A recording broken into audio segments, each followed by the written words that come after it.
Welcome back.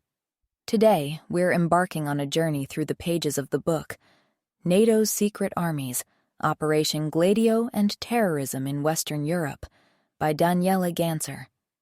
This book is a meticulously researched account of a clandestine operation that spanned decades and continents. Picture this. It's the late 1940s. World War II is over, and its loud and massive devastation has been replaced by the quiet tension of the Cold War. The specter of communism looms large, and the United States and Great Britain are determined to prevent its spread in Western Europe. Enter Operation GLADIO, a secret army established by the CIA and MI6 in collaboration with NATO to combat the perceived threat of communist influence. This clandestine network, with code names like GLADIO in Italy, Absalon in Denmark, Plan Bleu in France, Red Sheepskin in Greece, and ROC in Norway, was hidden in plain sight, operating under the radar of parliaments and populations across Western Europe.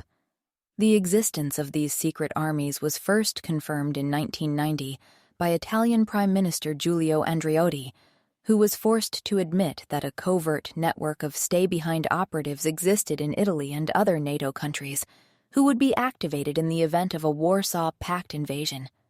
This revelation sent shockwaves across Europe and led to investigations by judges, parliamentarians, academics, and journalists.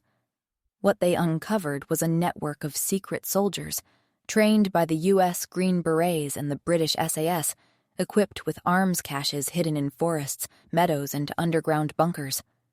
The Allied Clandestine Committee, ACC, and the Clandestine Planning Committee, CPC, were the international bodies that coordinated these secret armies. These committees, operating from within NATO's Supreme Headquarters Allied Powers Europe, SHAPE, were the nerve centers of this covert operation. They ensured that the secret armies were well-trained, well-equipped, and ready to act in the event of a Soviet invasion or, as it turned out, to influence domestic politics. But here's where the story takes a dark turn.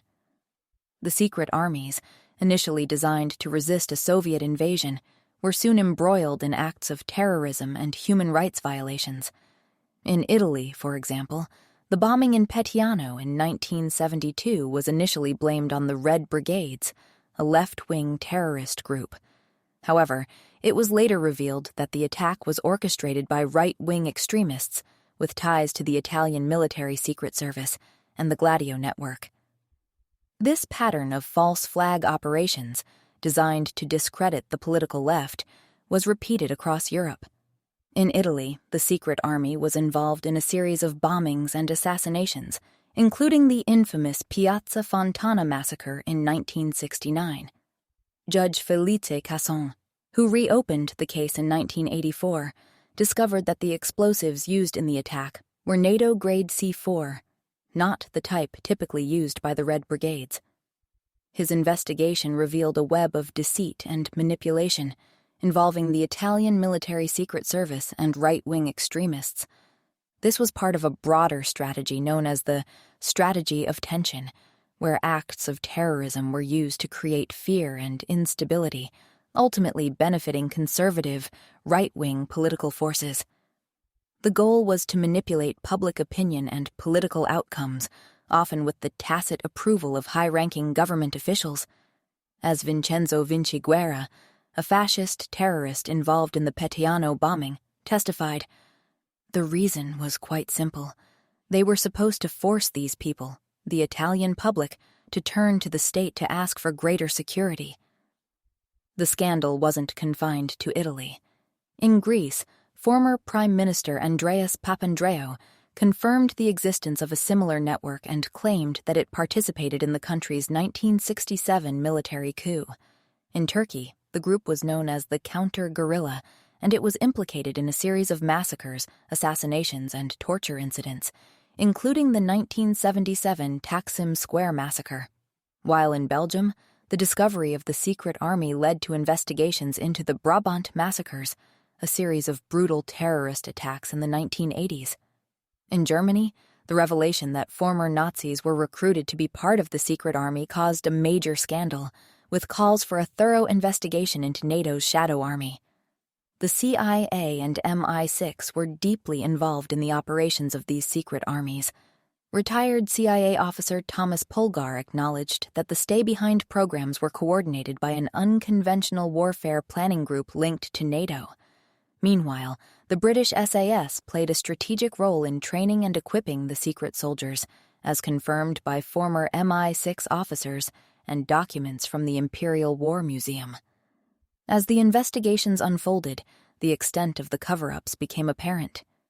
In Italy, Prime Minister Andreotti's attempts to downplay the involvement of the Italian military secret service and the CIA were met with skepticism. In France, the government denied the existence of a secret army, only to be contradicted by evidence of French participation in NATO's secret warfare meetings. The exposure of Operation GLADIO and the secret armies of NATO had profound implications.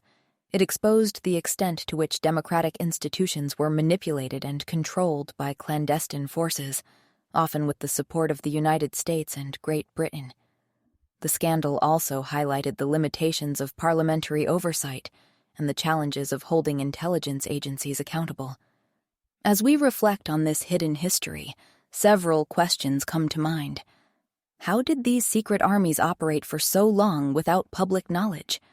What role did the United States and Great Britain play in these operations, and how much did their governments know? And perhaps most importantly, how do we ensure that such abuses of power do not happen again? The story of Operation GLADIO is a stark reminder of the dangers of unchecked power and the importance of transparency and accountability in democratic societies. It's a call for vigilance and a reminder that the fight for truth and justice is ongoing.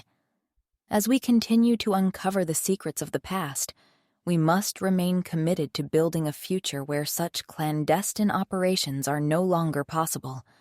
Thank you for joining me on this journey through the shadows of history. If you enjoyed this episode, don't forget to subscribe and share it with others who might be interested. Until next time, keep learning, keep questioning, and stay curious.